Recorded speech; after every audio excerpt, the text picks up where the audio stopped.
Are you ready to listen to my dad Joe and Uncle Justin talk about sports? Now on with the show!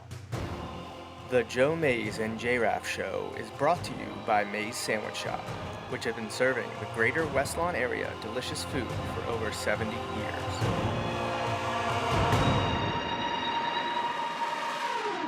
You are listening to the Joe Mays and J-Raff Show. Boring. A weekly podcast about sports since 2011. Don't you ever get tired of being wrong all the time? With a focus on football.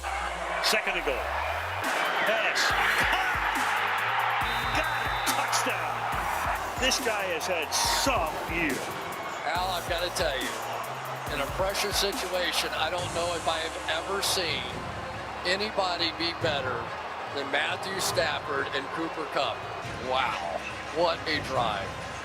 4th and 1. Burrow trying to keep it going, gets spun down, gets it away, and incomplete. Rams now running down to celebrate with a defensive play. And guess who? Of course. I mean, you don't even have to think about it. Pointing to the ring finger. When everything was on the line for the Rams, yes, we know it was Aaron Donald. But the Rams were built to win the Super Bowl, and they have sealed the deal. Now, here are your hosts, Joe Mays and Justin Raffoff.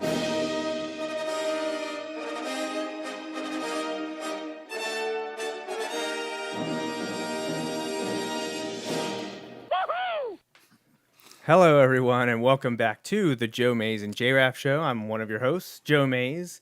And no, I'm not here by myself, but I did do a little studio reorganizing. So hopefully everything's working properly. Justin and I tried to run through before we started airing, and things seem to be working okay. So if you're having any problems while watching or listening to us, please let me know, and I will try to fix it. But I think I got everything going. But Justin is here with me, and let me pull him up. And still working on some camera angles, and the studio reorganization isn't quite finished, but we're getting there. Things are close. But I'm sure if things are working, we'll get the text from your dad saying that he wishes this mic and camera weren't working. But you know what? On our end, it seems to be all right. I don't know if you've ever watched Twitch streamers. Not often. But, I mean, technically, we're Twitch streamers. Yeah. No one watches us on Twitch, but I wanted to make sure we had it there. Right. So that if we ever blow up, we're already there. You can find us. But please subscribe to us on YouTube. You are the Boy Scout. You are prepared. Twitch. Yeah. Follow us on Twitter and Facebook and Instagram and all kind of things. But there's a thing on Twitch with, like, redemptions. And how cool would it be if you got a large enough following here that they could tip us money for me to mute you, or me? Like, we could do it too. Just you don't get to talk for a minute or something like that. I'm all for this. Like, could we get people that think we're annoying enough to pay us to not talk? I think you might be onto something. Maybe we might be able to. So. So I reorganized things, got a new desk, appreciate the help and support from my dad and Mays Sandwich Shop for sponsoring the show, and for my brother-in-law Jason for taking my old desk off my own hands, didn't have to recycle it or trash it, because it was a nice desk. I just kind of got tired of it, and I needed a change, and here we are with different things. A little cluttered behind me yet, don't have the bookcases together, but just a little bit of a different look. And I see if I can so you can kind of see how we're set up here. So Justin's across from me. It makes it a little bit more accessible or easier when we have a guest on. And that will be happening probably a couple times over the next 6 to 8 weeks. We are obviously going to reach out to Chad Henne to see if we can get him back on the show. We tried to get it work out last year. It didn't work out. So hopefully this year at some point in the next month or two. Also, he's a little busy right now. He's a little busy. Yeah, don't want to interrupt him at the moment, but that is in the works, and we hope to have him back on the show. He called in 2 years ago, and he was on the Bulldog Hour 3 years ago, and it's actually been 4 years since he technically had been in studio with us on this show. And 3 years ago when he was here, you were out sick. Did you call in for that show? I think I did. Okay, yeah, but you weren't able to be here in person.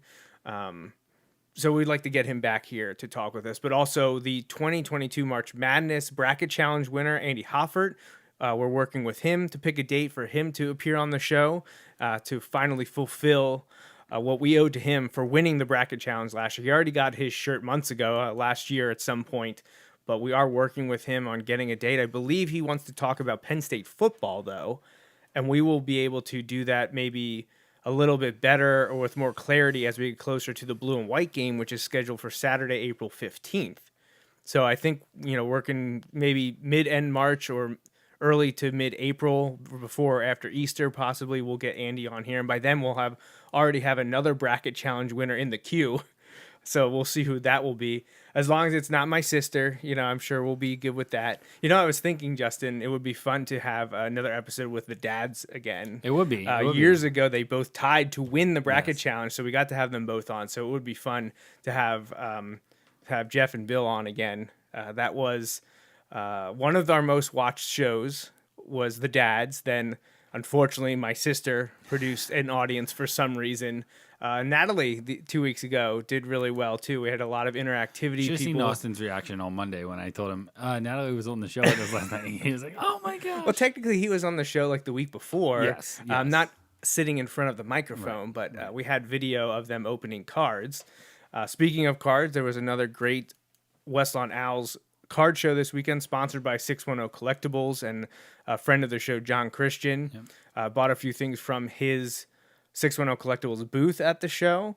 Natalie wanted to rip some modern packs, so bought a few of those, and in her baseball card pack, she got a on-card out of 50 gold autograph. That's awesome. Zach Plessick, the pitcher from the Guardians. That's awesome. So she was really excited about that.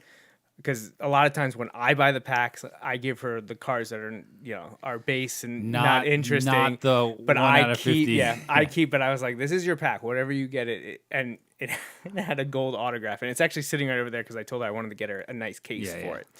But that was a lot of fun. There is one more show by the West Lawn Owls as a fundraiser, sponsored by 610 Collectibles. Will be the first Saturday in March, which I think is the 4th as well. Yes. So Saturday, March 4th from, I believe it's 9 to 1. I think it's 9 to 1. It starts at 9 o'clock, and it's a small room. It's a small show, but there was a lot of people there walking around the tables, and you got everything. You have, the bins that are dime to a quarter to a buck, where you can just get a whole bunch for kids. For my daughter was great. Austin, just, get cards that they like. Just, hey, go through this, see what you like, pull them out.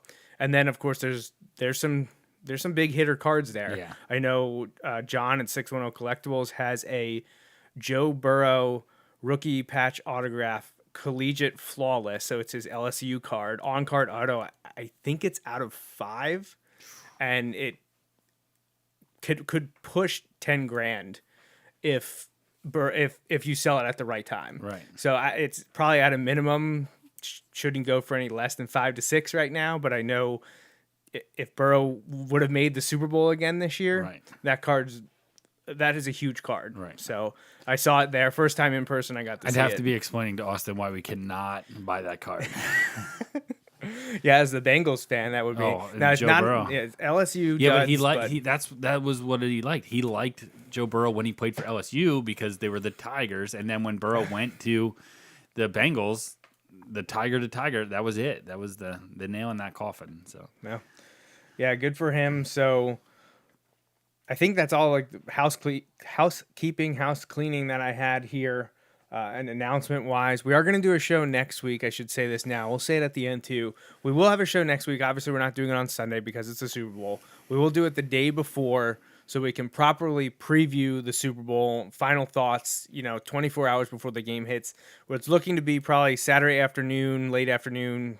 We'll post about it when we're going to have it. But our next show, episode 370, will be next Saturday, February 11th. Probably like between 3 and 4 o'clock, somewhere in that neighborhood. But we have 2 conference championship games to recap. we do. We know who's playing in Super Bowl 57. It's in Arizona. And it will be featuring Joe Burrow. Oh, no, sorry. The Bengals lost to the Kansas City Chiefs in a good game. There were tears in my Very household. exciting. Yeah, I'm sorry, Austin. That was, we exchanged some texts about his reaction, and we said Been there, bud. Yeah. It's In all honesty, that was kind of the talk that actually reeled him back in, like, and it was more the frustration of the moment, like just, they're lining up for the kick that you know they're going to make. And Yeah. it was enough. But Well, Harrison Butker had struggled earlier this year and was actually injured for a bit, so it wasn't as automatic as maybe. Honestly, the pessimist in me, and I think I'm sure Austin was thinking the same way. He's absolutely going to make this kick, right. and he did. But Right, but like I was also having flashbacks of me doing the exact same thing, and then Cody Parkey double doinking it, which a lot of people forget. The one Eagles guy, and it was just a special teams guy, got a finger on that kick, but yeah, like I was distraught because I'm like they were in prevent defense, and the Bears got right down into field goal range, and I was like, here we go, and they didn't make it, so. So my dad did confirm he would pay us to not have you talk. So, yeah. Well, I mean, I got bookcases I got to get. So if that money needs to start rolling in, Well, maybe that's the money he saved on not having to buy a conference championship shirt this year. Oh boy, he's how much money for me to mute him, Dad? Let me know. I can watch. I can just turn on. It's gone. He's got it at his. It's right the there. Button is right there. I can do it quickly and easily.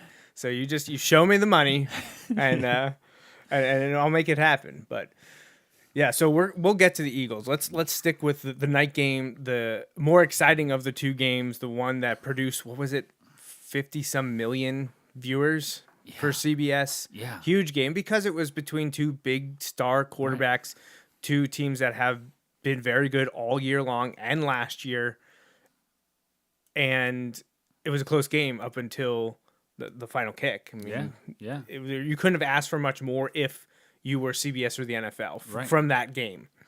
Now,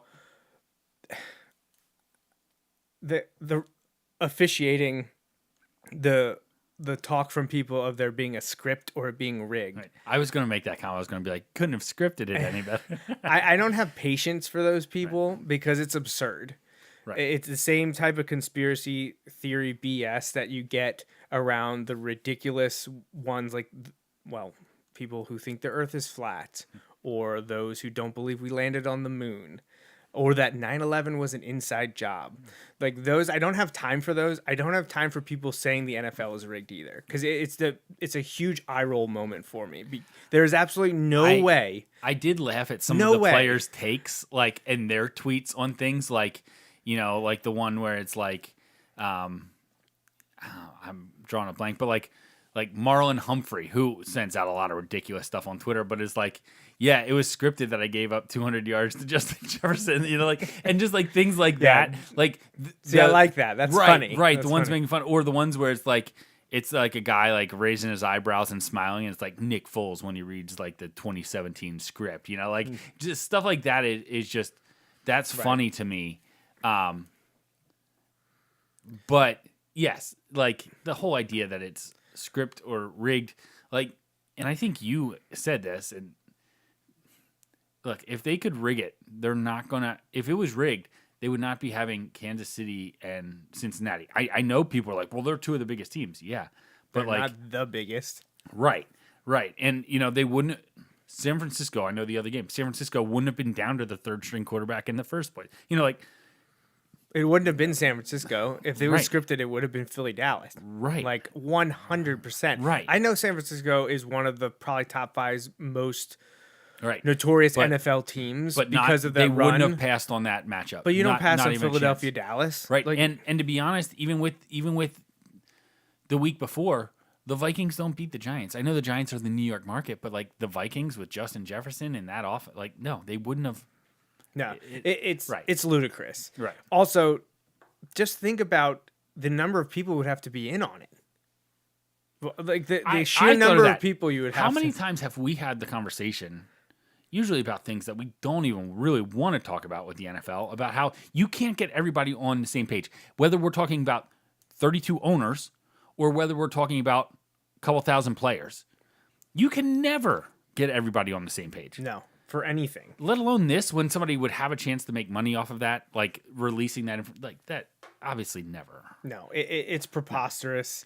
Well, and okay, the kind of comeback. The officiating was poor at times. Yeah, but like they're not mutually exclusive. Right. Like just because the officiating is bad doesn't mean it's rigged. It's not rigged, but the officiating can still be bad, or that it needs to be better. Because the one issue that I have with people railing on the officials is the Mahomes late hit.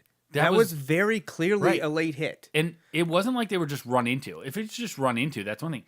He shoved him. And he was multiple steps out of bounds. Like, you extend your arm. If he has his arms up, you know how they do when they try to knock at the blindside block or whatever. He does that. They don't call it. Right. Even if Mahomes still hits the ground, they don't call it. Right. But he shoved him. Right. And I feel bad for the dude. Like, because he's just trying to make a play. He's not thinking, I'm going to hit him late. Yeah, I think it was second-year man out of Texas, Joseph Asai, who had a great game. Right. Great game for him. And just made one simple, easy mistake. And I know, like, people are saying, well, his momentum was... Yeah, but, like, he didn't need to do what he did. Right. If he runs into him with his arms up, they don't call it. They don't call it. They don't call it. Or they may throw the flag, but they pick it up. I don't... Yeah. It wouldn't have been as obvious or severe. Right. But he clearly pushes him a or step even, and a half honestly, out of bounds. I'd be willing to hear your frustration then. I'd be willing to hear your frustration on it. But he shoved him. You can't do that. No. We see guys get called when the guy's inbounds. You know, like, and not that that frustrates me, but we see that all the time. The guy's inbounds and they get called. He had 2 steps out of bounds. Like, you can't do that, especially when you know he just wants the field goal.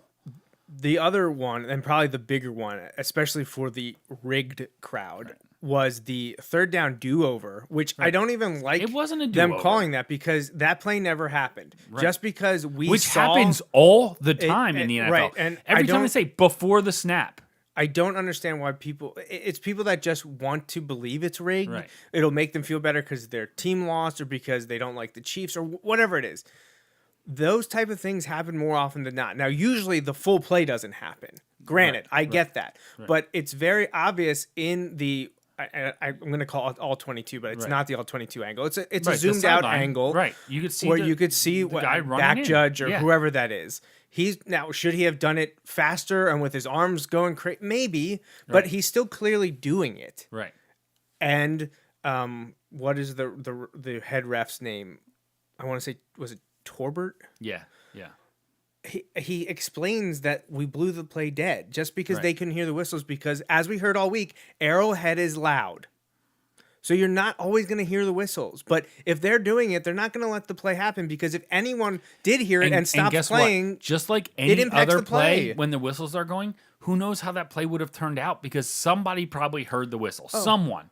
You know, like it happens all the time. Right. Like, no, it was, you know, like... Oh, and also, the Chiefs didn't do anything on that drive. No. Like, it didn't matter. It had no bearing on the game.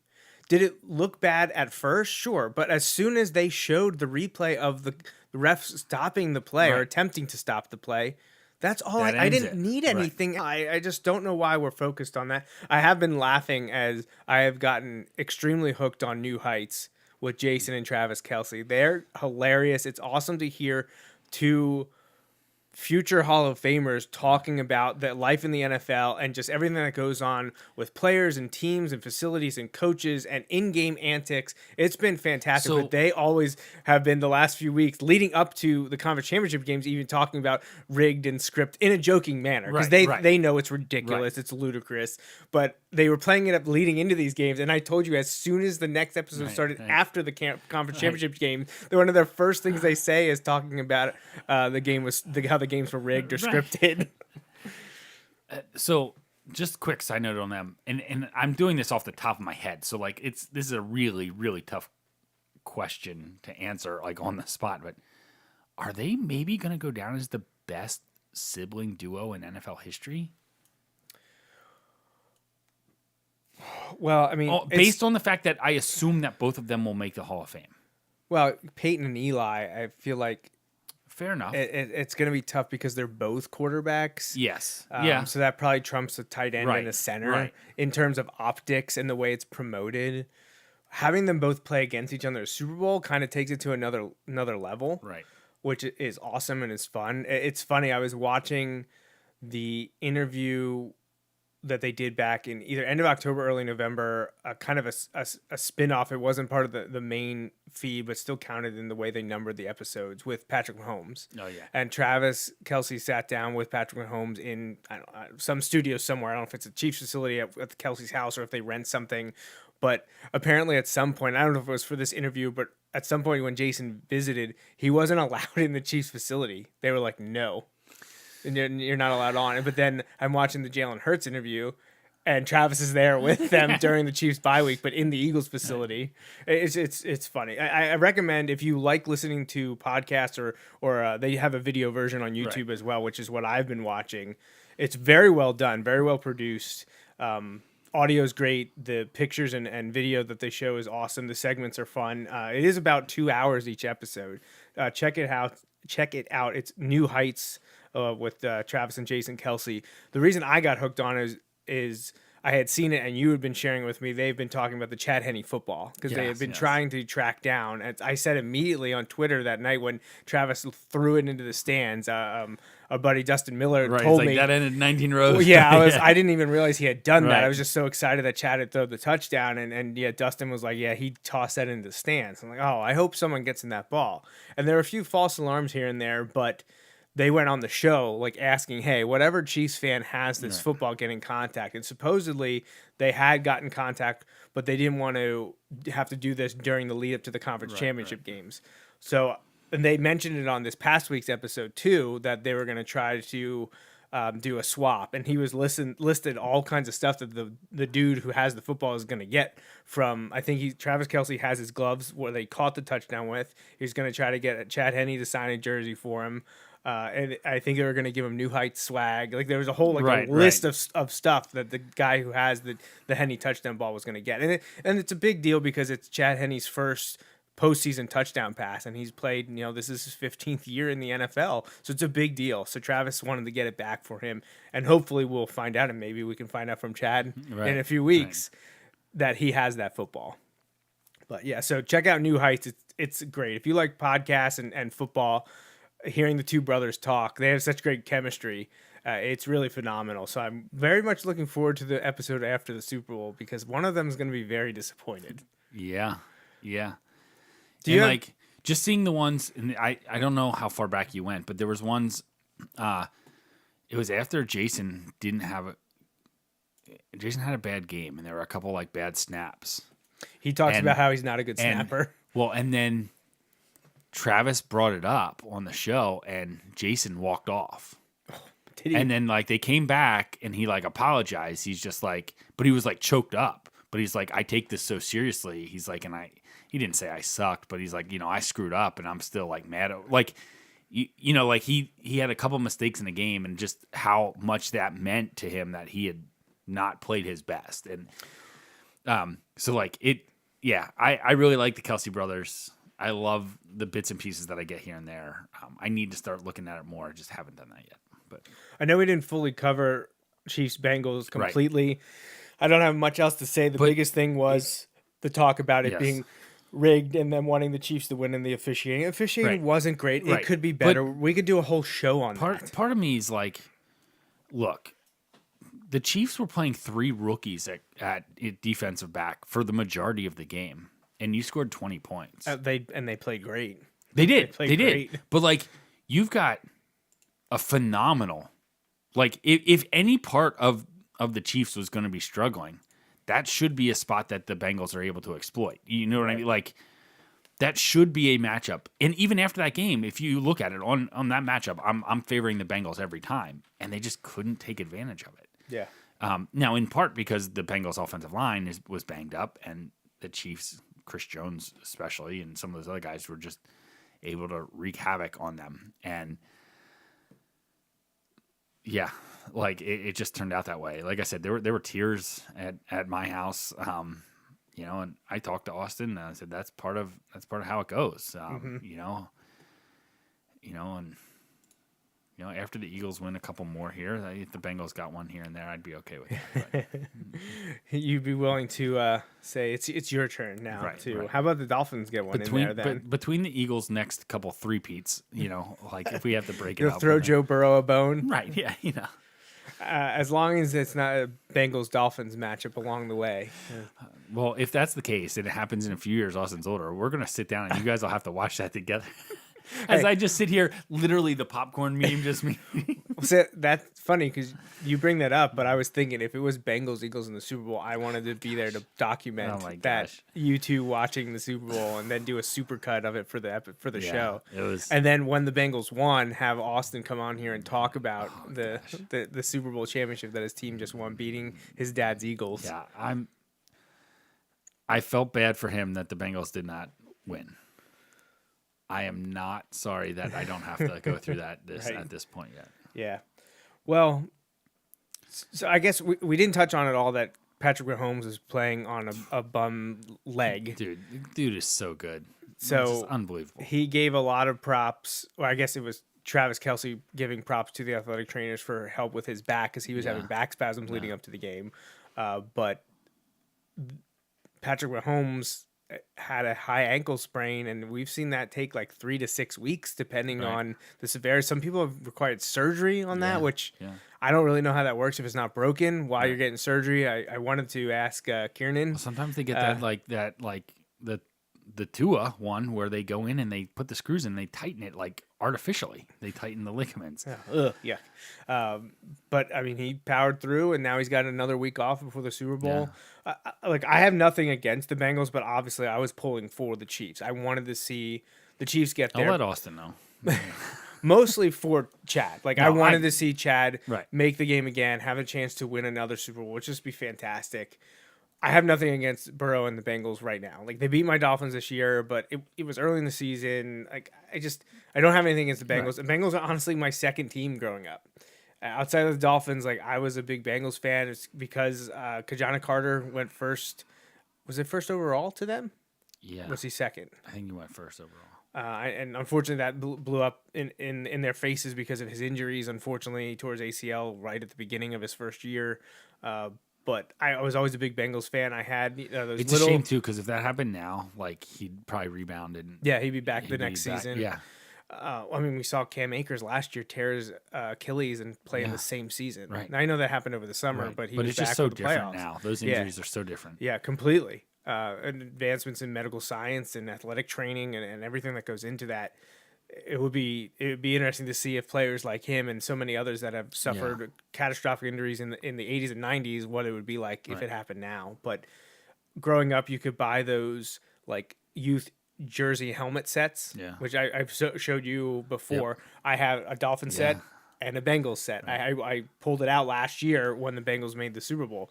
So, if it wasn't for the Chad Henne factor, I probably would have been pulling for the Bengals. But Andy Reid, Patrick Mahomes, Travis Kelce, I like the Chiefs. Yeah. I have nothing against This is them. the problem. I like the Chiefs too. I like Well- the Chiefs. I love Andy Reid. I like Travis Kelce. I like Patrick Mahomes. Chad's on the team. I know, obviously, you're pulling for the Eagles 100%. Yes. But if you had to pick a team for them to lose the Super Bowl to, would the Chiefs be the team? So here's the thing. The only team the Eagles have faced in the Super Bowl in my lifetime is the Patriots. Yeah. Yeah. So that's an easy. It's the exact opposite. Right. It's the team that's easy to hate. I'm sorry, Rich. But it's the team that's You're easy. not sorry. I'm sorry if you're offended. the celebrity apology there. You know what I mean? It's the exact opposite. It's the exact opposite. So here's the thing.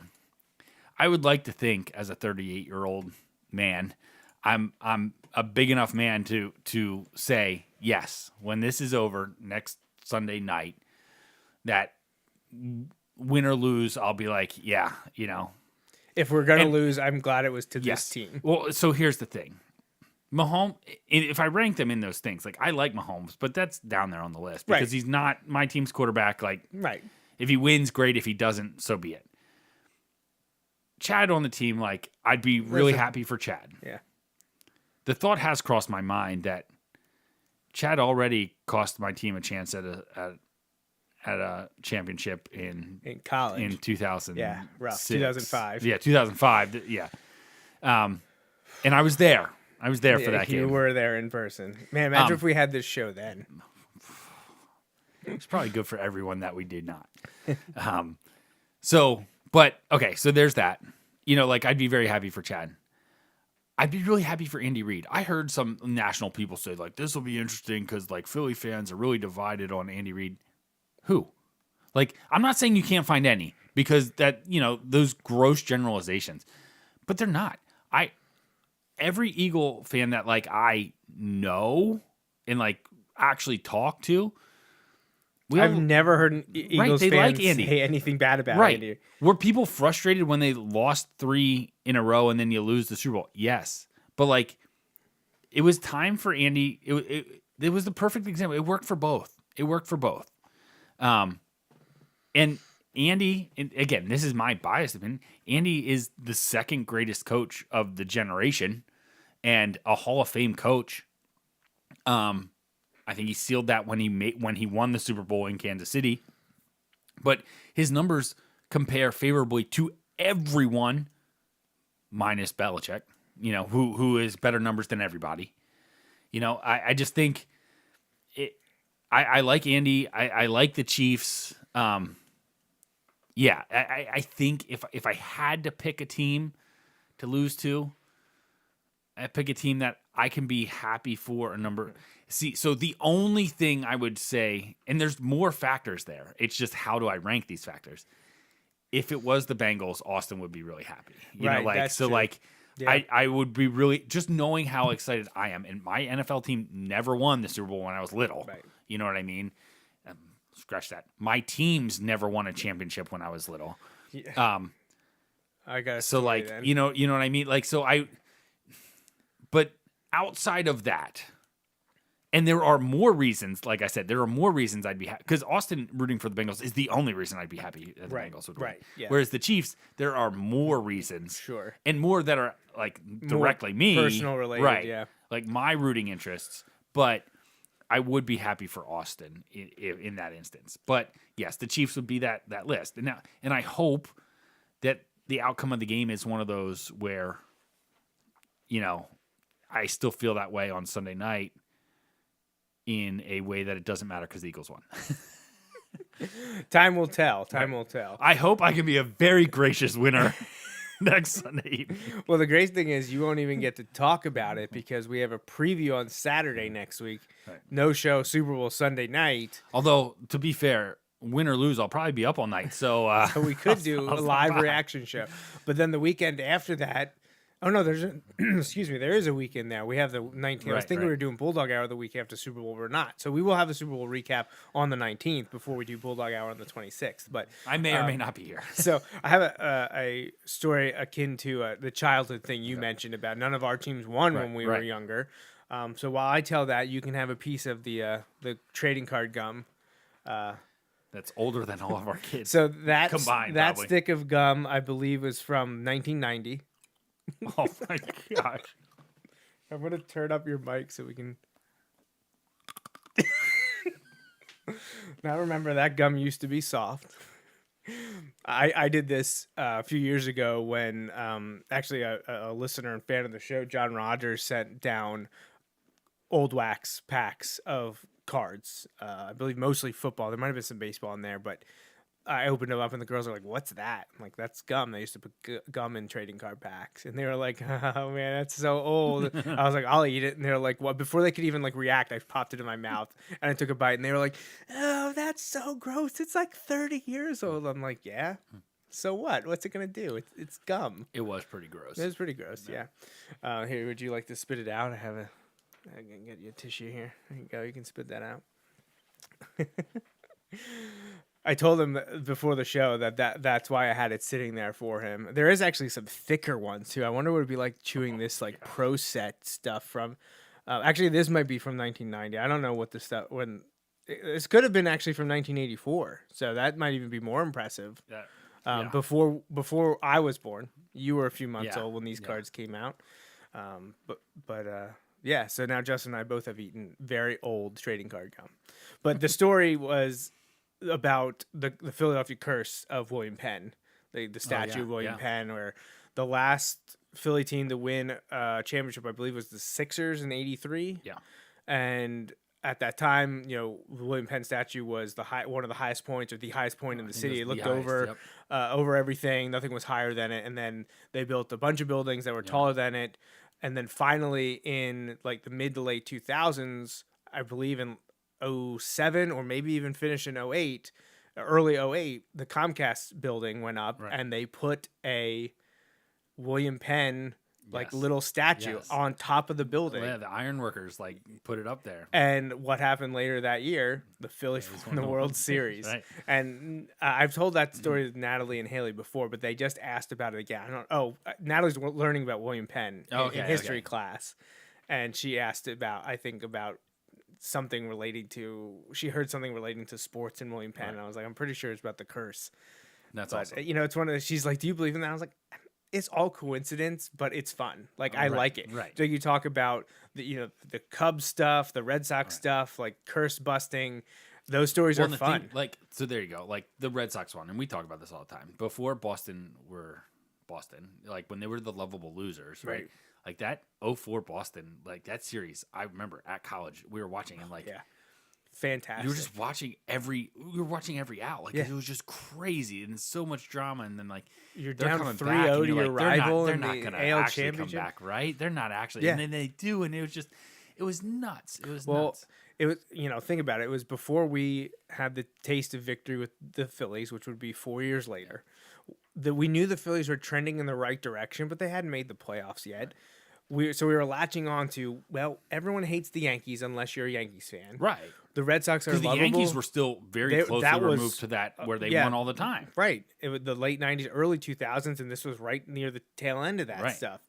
So, at least for both of us, and I'm sure plenty of Phillies fans, Boston had the same you could relate suffering, at least baseball wise. I know the Patriots had won a couple Super Bowls at this point with Brady and Belichick, but the Red Sox was something that everyone in the country could kind of rally behind because you didn't like the Yankees, you didn't want them to keep winning, you didn't like them. The Red Sox hadn't won in 100 years or whatever, and there were a lot of interesting characters and personalities on those teams. The Kurt Schilling, love or hate him, that was a huge part of that. But then you got Manny, you got Ortiz, and you got Veritek, Tim Wakefield, Johnny Damon. Just thinking about all these guys on the Red Sox team. That was the year I went to Boston and saw the Phillies play. It was 2004. Yeah, nice. Yeah. So watching that, it was just so fun, and you could feel the energy when they toppled the Yankees a year after the Yankees walked it up with Aaron freaking Boone, right? Yeah. And then the Red Sox, did they sweep the Cardinals then in that 04 World Series? Cinema masterpiece Fever Pitch. You remember that? Yeah, it was being filmed at that time. They had to rewrite the ending. Yep, they rewrote the ending because they won the World Series. Yeah. I enjoyed that movie. I thought it was fun. Yeah. Jimmy Fallon and Drew Barrymore, right? Yep. Yeah. So yeah, a lot of fun. But that was the curse of Billy Penn, the curse of William Penn, as I talked to Natalie about just yesterday. So that was good. So we got about 20 minutes left. So let's talk about the Eagles game. Okay. There wasn't as much on the field to talk about, at least in terms of it being a good game, because it got out of hand. The Eagles won 31-7. The biggest storyline was the injuries to the 49ers, specifically Brock Purdy, because it happened so early. Right. It happened on one of the great plays by the Eagles defense. Hassan Reddick came in and ended up strip sacking Brock Purdy, and that ended up tearing Purdy's UCL in his elbow, and he's out for at least 6 months. He's not getting full Tommy John surgery. I believe he is having some form of surgery. Right. And then therapy and recovery. He's looking to probably not be ready until close to training camp, if not into the preseason.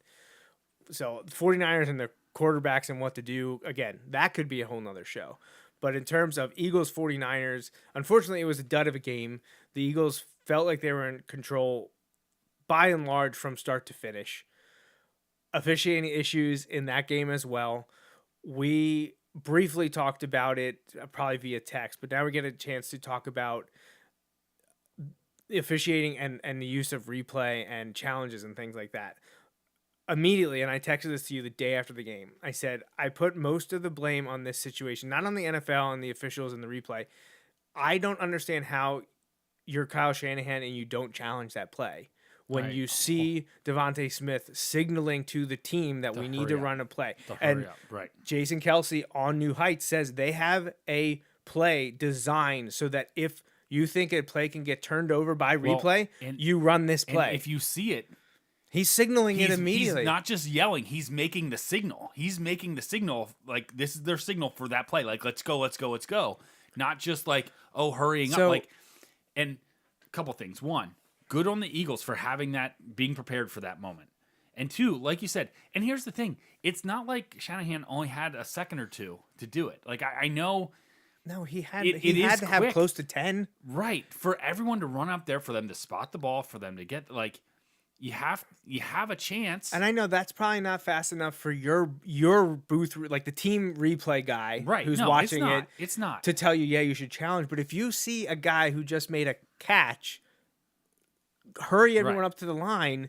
How are you not throwing that foul? It's early. You don't want to lose a challenge. You don't want to waste the timeout. One of your defenders that was right there was waving no catch when he first went over. Now, it doesn't help that defenders do that literally every time. So that doesn't help. You know, the ball could not hit the ground, you know, and somebody could just catch it in the air and then put a knee down and the defenders will wave that it was incomplete. But yeah, throw the challenge flag. Like that's literally what it it's was for. a simple, and I'm sure he had reasoning for it. I didn't see all of it, but and his reason was they didn't get to see the replay in time. To me, that's inexcusable. You know why they didn't get to see the replay in time is because the Eagles were hurrying up because Smith said he said I didn't know if I caught it or not, which I get in that play. Oh, yeah. You always You don't think know. you catch it, but he said I didn't. It could be know." rubbing on the ground. Right, You would have right, no idea. Right. Well, I mean, we've talked about it before. The point of view at the Wilson-Harrisburg game, where super freshman who's already getting like Division One offers in the ACC already at a minimum, Elias Koch. I think he got a Big Ten one 2 weeks ago too. I think he made what he thought was a catch, and from the ref behind him, it was a catch. Right. But to us on the Wilson sideline where he caught it, I could clearly see him pin it to the ground. Well, and just a perfect example, like on you, like I texted you at that moment. I was like, I didn't know. Like from where I was, I didn't know. Was not a catch. Right. And a ref that had a better angle overruled the guy and said, no, he pinned it against the ground. Right. And that's great. So that's why you have officials at different angles. Right. Sometimes none of them can see it because it's a bang-bang play. That's why you have, the air judge or whatever they call it and replay officials. And I do like that the NFL has the assisted replay without challenges. Yeah. And that it's not has to be within the final 2 minutes of the half or the game. Right. I like that to happen. I'm torn on whether I want refs to stop the hurry up plays though. Like Agreed. I don't know where do we draw the line. If the ref if they were doing it, like if they had sent it down and it just so happens to stop the Eagles, but I don't want it unless you're going to change it and have it be like college where any replay can be instituted from the booth. Right. And maybe that's the way you need to go. And that's fine if that's how it's going to be, but that's not how it is right now. Now it's kind of like in the I'm okay with that. If they go that direction. But again, if the play on the field starts, I don't want you to run in during the play and blow it dead. No, I'm sorry. So what essentially would have to happen then, instead of putting the onus on the coaches to throw the flag, the sky judge or field, whatever you call it, he's got to hit that buzzer, and you got to stop the play before it happens. But then here's the thing that what would have happened there if they don't do it. Kyle Shanahan would have taken a timeout like they do in college football, and then hope that they do it. When in reality, he could have done that because they say you lose your timeout. No, you don't. They stop play, and you get to talk to your team for probably 3 minutes longer than you would in the normal time. Yeah. So that was my argument about how, to me, this was a huge error by the 49ers coaching staff, in particular Kyle Shanahan, because you either, one, just throw the challenge because you see the team hurrying up, or two, you take a timeout and let your guys review it, and then you challenge it. And this is me coming through as the Eagles fan, but, I was upset that they're just Fox magically has no view of the punted football hitting the guide wire from the Fox camera that's hanging over the field. Yeah, later. that was weird. Or not hitting. Either way, but not hitting. like there's no camera angle, and they just don't even mention it. They're like, oh yeah, everyone on the Eagles sideline at the same time, which again, unless they all had the script memorized, but like it's one of those things where it's like, well, that set them up at like the 45-yard line. You know what I mean? Like, and they couldn't do anything with that. So, again, the officiating was poor. I don't feel like it dictated the outcome of the game. You know what I mean? Like, no, the thing that dictated the outcome was the 49ers couldn't do anything once they lost Brock Purdy. And I felt so bad for Josh Johnson, who has been in this league the same number of years as Chad. Yeah. This is his 15th year now. He's been on a ton of teams and on practice squads and in and out of the NFL. He's technically the fourth guy on that roster because of all the other injuries to Lance, Garoppolo, then Purdy. But he came in and, whether it was rust or nerves, he just had some issues. Right. And I just felt so bad for him. Yes. Because he was a guy that I was pretty high on coming out of college back in 2008. And it just wasn't working for him. And then he suffered the concussion. I said immediately, I was like, he's getting evaluated for sure. Yep.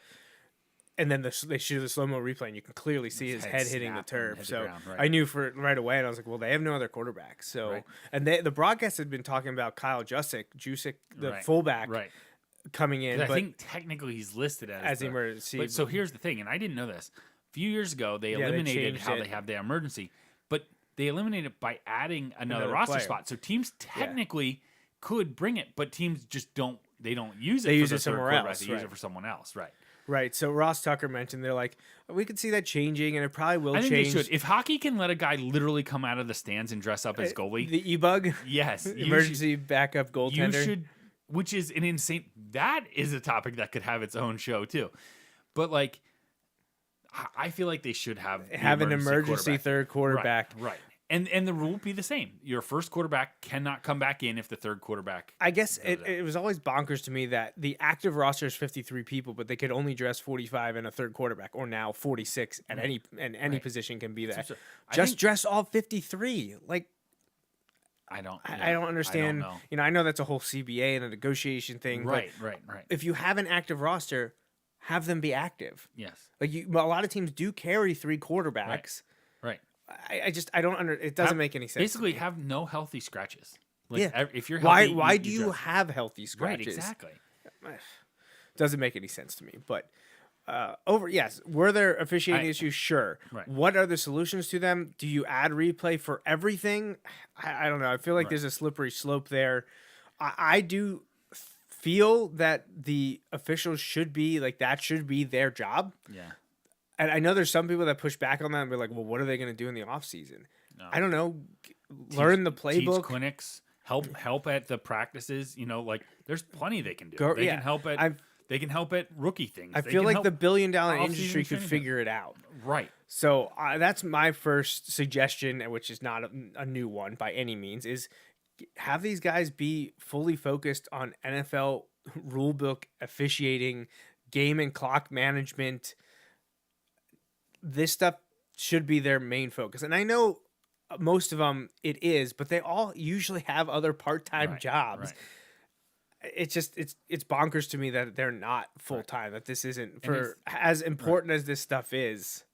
I just don't get it. I do not like people, and this relates more back to the Chiefs thing with Mahomes, who people saying they should have not thrown a flag on that, which is ludicrous because to me. By the way, replay wouldn't have negated that. That's not something that replay would negate. I don't like when people go, well, I wish and this I guess is more of a basketball term, but I wish the refs would swallow their whistle in the final. No, if it's a foul in the first 30 seconds, it's a foul the last 30 seconds. Right. That's the way fouls or penalties work. Right. The game situation does not dictate whether or not it's a penalty. Right. Now, there is something to say that if you're allowing a team to be aggressive at the beginning of the game, you got to allow it at the end. And I know some people will be like, well, but it is a penalty. A lot of them are ticky-tack and close. Yes, but it's all in how you're calling the game. Right. So if you're... And like you said, if you're calling it in the first 30 seconds, you got to be calling it in the last 30 seconds. Just be consistent. So if you're letting the DB and wide receiver have a little hand checking and a little pushing and shoving in the first half or the first quarter, you better keep it that way in the third and fourth Right. quarter. Just be consistent. But if you're calling things real close in the first 60 seconds, I want you calling it close in the last 60 seconds. Don't all of a sudden clay them up. That's not what I want. I want consistency. I want consistency in game and across the season.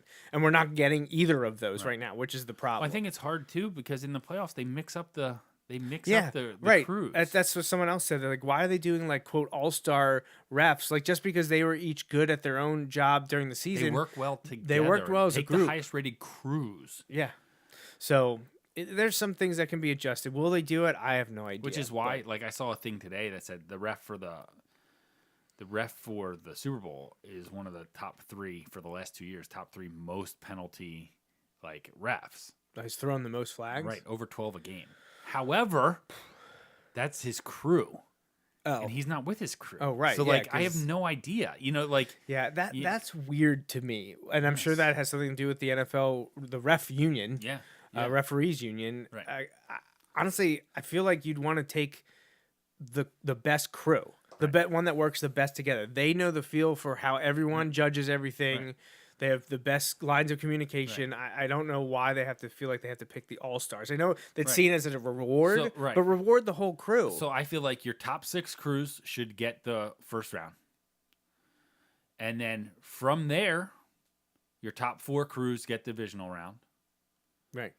And then from there, if you want to say our top crew from that divisional round still gets the Super Bowl, because I think that's how it is now. And second and third And gets second the and conference third get the championship. conference championship, which is still weird. I get it if you want to do that. It's weird to me that you want to be like, yeah, our first crew, our best crew, we're not going to have work one of the 2 most important games of the season to this point. But like, whatever. Like, I get that. Yeah, but like in the Eagles, the Eagles, yeah, things went against the Niners, and the Eagles were able to pour it on. But part of me, like with the injury stuff, and it was unfortunate. I felt bad for Purdy. I felt bad for Johnson just because of the way things go. But like Kyle Shanahan, all we heard all week, he's a great. That this scheme is going to give the Eagles all kinds of problems. This scheme's going to give all kinds of problems. You know what scheme didn't? Like when you decide not to block one of the best pass rushers in all of football this year. Or you block him with a tight end. Twice. Now, not the play that knocked out, but like 2 plays like after that, when the Niners got the ball back, Hassan Reddick, they don't block him again. And he hits Josh Johnson again. Like, what are you doing? Like, what are you doing? I don't know. You have to ask the head coach of the Houston Texans. Yeah. Well, I guess he was the defensive coordinator, Right. not offensive coordinator. But So I still, take like, that back. You just look at it like, and don't get me wrong, the 49ers were on a good run. But I said this to you, who had they beaten? The Cowboys were the best team they had beaten. Mm-hmm. And Well, they got smoked by the Chiefs earlier this year. right, like they weren't like I know they're lighting on not the fire. same team. You know, like so. That was without Purdy and McCaffrey. Right. But So like I look at it, I'm like, okay, I don't know.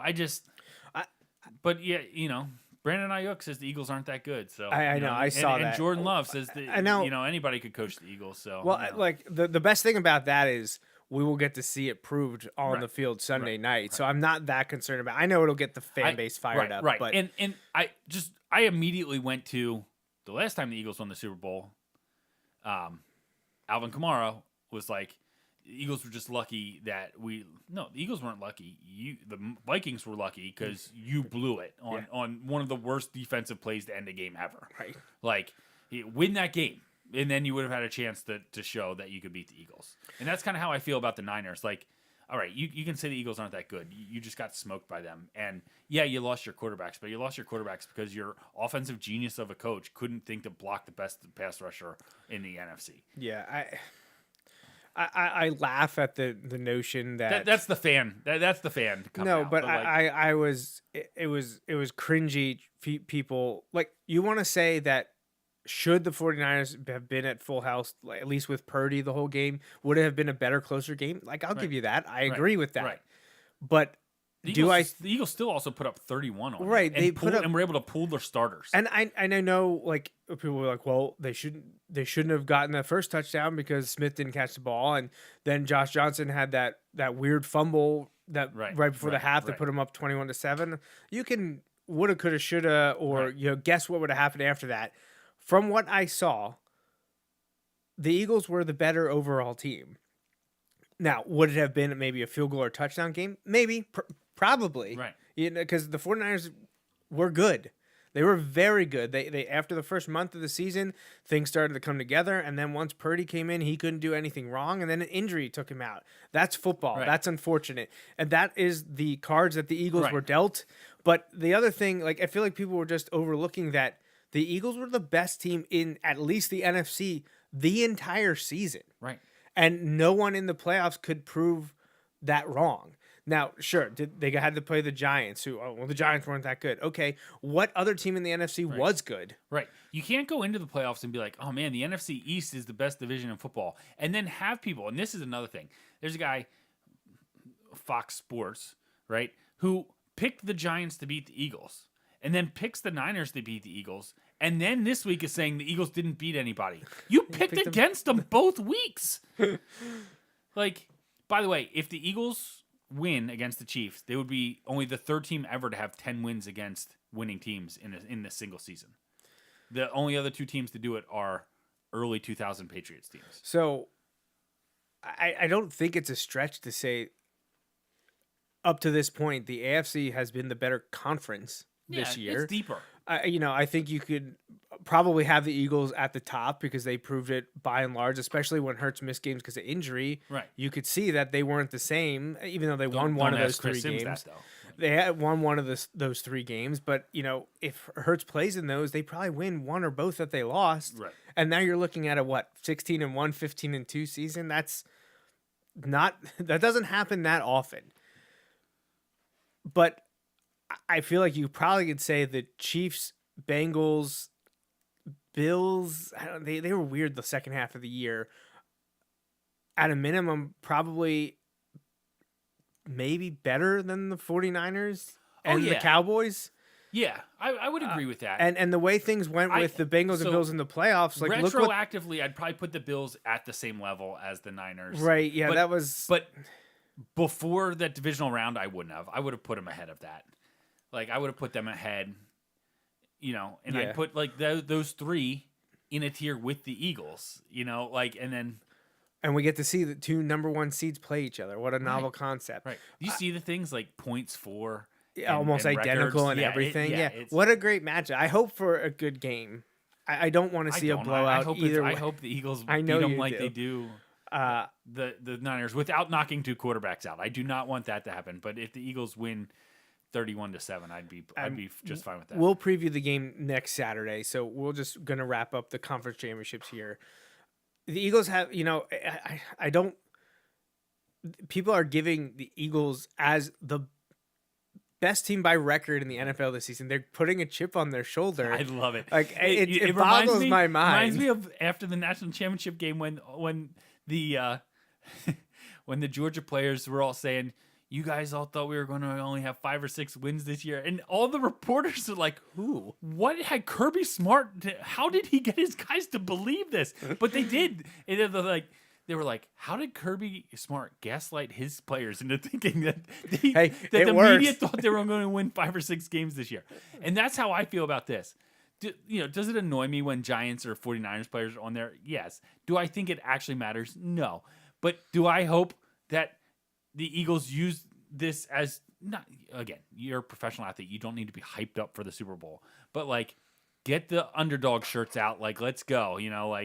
Well, the best thing is I think both teams feel that way because I think by and large, everyone's kind of around the league or like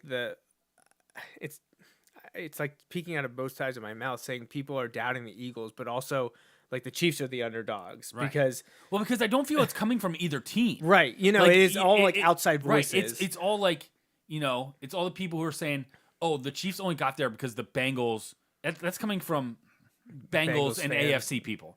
And the NFC side, it's the Giants and Niners who are like, oh, the Eagles aren't that good. Like, it's not the Eagles and Chiefs like saying, oh, the other team's overrated. Everyone's doubting the 2 number 1 seeds.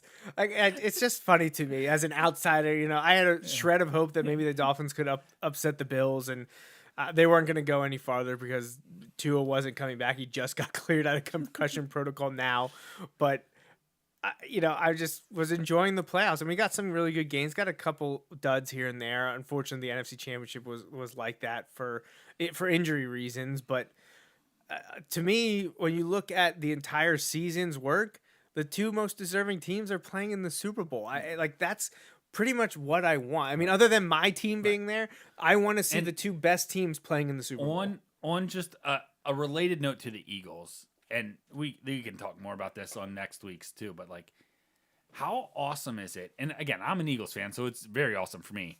But like, to see the transformation that Jalen Hurts has made from at Alabama to like the story of, and Nick Saban talked about this week. He went 26-2 and got benched. Right. And then sticks it out because he says, I want to graduate from Alabama. Sticks it out, comes in and saves his team's butt when Tua got hurt in the conference championship game. Saves the team's butt so that they win the conference championship, but then Tua comes back and plays in the national championship. Transfers, and Saban says, I know you want to play in the NFL, you got to be a better passer. And he said, at the time, he believes the top of Jalen's list was Maryland and somewhere else because the coach at Maryland was the offensive coordinator. Loxley. Right. So, like, there were some connections there. His brother ended up going or there. Miami. Miami was the other one. And he said, no. He said, you need to go where the best players and the best passing is going to be. You need to go to Oklahoma.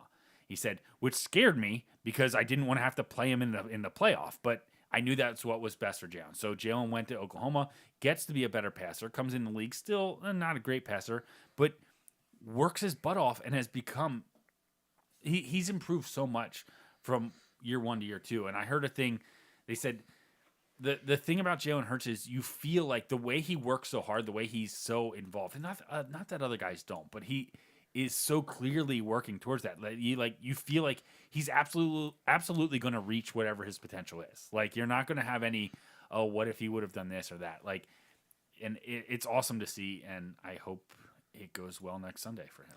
We will have plenty more about the Eagles-Chiefs meeting in Super Bowl 57. The NFC is the home team, so Eagles will be in midnight green, Chiefs wearing white.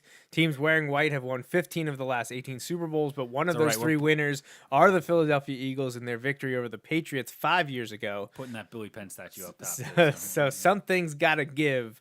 We shall see. Will Andy Reid and Patrick Mahomes and company win their second Super Bowl in their third trip in 4 years, or will the Eagles get a second in 5 years under a different head coach than with Nick Sirianni? And we'll talk about the coaches, the players, the matchups, statistics. Yeah, different quarterbacks. Will both of Carson Wentz's backups win Super Bowls? Ooh.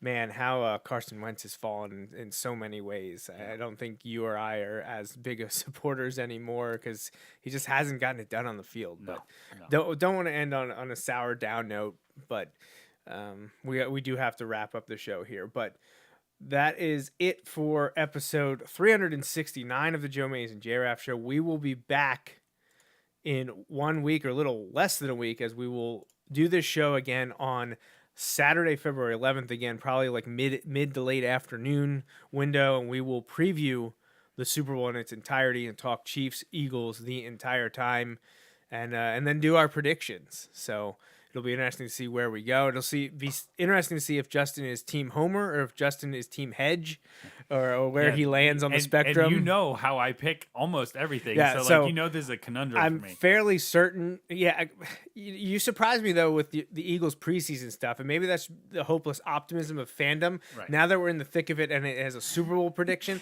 Right. If I had to guess, you're going to pick Chiefs over Eagles in a very close game. That would be my guess. I don't know that I've decided yet. Well, then that's fine. You don't need to decide yet. We don't need to know until next Saturday afternoon. So Go Birds. Appreciate everyone joining in and listening live or after the fact via podcast. If you have any questions or comments for us, you know where to find us across social media. And if you don't, we're at Joe Mays and J-Raff or at Joe Mays and J-Raff Show on Twitter, Facebook, Instagram, YouTube, Twitch. Please like and subscribe to us anywhere and everywhere. That would really help us out. And if you're listening to this on a podcatcher that allows reviews, go ahead and throw a 5-star review our way to help out with the algorithm and get us in front of more people. But I think that's about it. Unless you have any birthday shout outs or anything to mention. Not yet. Nope. I do want to send our condolences to the Berenshausen family for the passing of Grandpa Berenshausen, passed away a few days ago, and thinking about all of them at this time. Opa was great, and he'll be sadly missed. Yeah. But I think that is it for all of us here. We will have a show next weekend, and I know there's a few other birthdays coming up in the next 2 weeks, and we'll save that until February 11th. Again, that's when we'll be back. So hope everyone enjoyed the new layout. Hopefully everyone could hear and see us okay. We'll be making some tweaks over the next few weeks before we really settle in with the new setup. And don't worry, if things go well next week, everyone will hear me. So, well, we get one more show before you get to celebrate or vomit everywhere. Well, you might do that either way. I was going to say, I'm going to live it up on Saturday's show because I don't know if I'll be crushed or elated. Well, so. 2 weeks from now, we'll have a new intro. Will it feature Merrill Reese again? Or are we going back to Kansas City and celebrating a second ring for Chad Henne? And I want Merrill Reese. That'll drive your dad nuts. How about it's a Kansas City victory, but it's Merrill Reese calling the Kansas City victory? The worst. That's the worst. Oh, we'll see. We'll see. 2 weeks. Hopefully I can have it done by then. Sometimes it takes a little longer. I got to track down the radio call. Someone else has to upload it for me. So, all right. Well, that's it for episode 369 of the Joe Mays and J-Raff Show. We'll be back on Saturday, February 11th for our Super Bowl preview. For Justin Raffoff, I'm Joe Mays. Thanks for listening.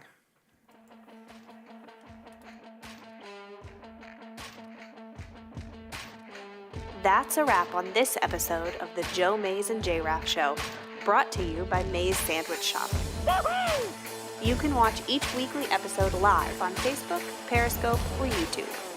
Be sure to like, follow, or subscribe to the show on Facebook, Twitter, YouTube, SoundCloud, Apple Podcasts, and Google Play. You can also rate and review us on many of these platforms as well. We'd love to hear from you. Send your emails to the Mays Sandwich Shop inbox at joemaysandjraff@gmail.com. The Joe Mays and J-Raff Show is a part of the JMNJR Radio Network, home to other productions such as the Bulldog Hour, Tangents with Friends, and Nat Chats with Dad. Until next time.